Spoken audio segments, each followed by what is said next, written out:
Mga grocery store sa Camarines Sur, asin Albay, pigruso kan mga nagahabol magbakal din panhanda sa medianoche. Uyan report ni Rosie Nieva. Sa ibong kan mga problema asin kadipisilan huli sa epekto kan pandemya, dai man giraray mapupugulan na dai magpreparar ang mga tao nin pang medianoche kasabay kan pagsabat kan bagong taon. Sa grocery store na ini sa Calabanga, Camarines Sur, mahihiling na halaba na ang pila kan mga customer na mag-grocery.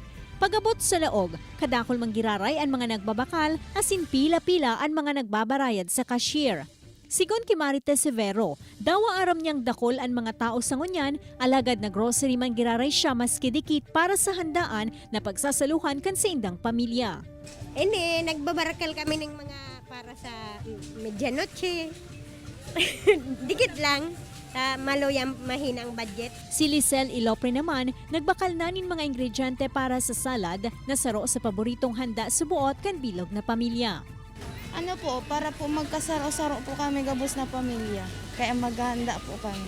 Dawa dagsaan mga taong mabakalkan sa indang mga kaipuhan para sa medianoche. Mahigot manggiraray na pigpapautob kan manhamiento ka na sambitan ng grocery store ang health protocols arog kan pagsuot nin face mask, pagkuha kan temperatura asin pagbutak nin alkohol sa kamot antas makalaog sa tindahan. Obheto kaini na masyertong daimalakop ang virus sa mga parabakal. Mientras tanto sa probinsya ni Albay naman, mating-mati naman ang New Year's rush arog na sana sa syudad ni Legazpi kung saan pigruso kang kadakol na mga tao ang mga tindahan nin cake asin pastries.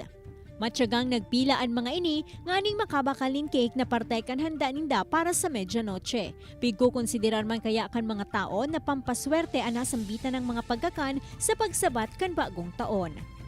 Kaibanan si Carlo Abonita, Rosie Nieva, Balitang Bicolandia.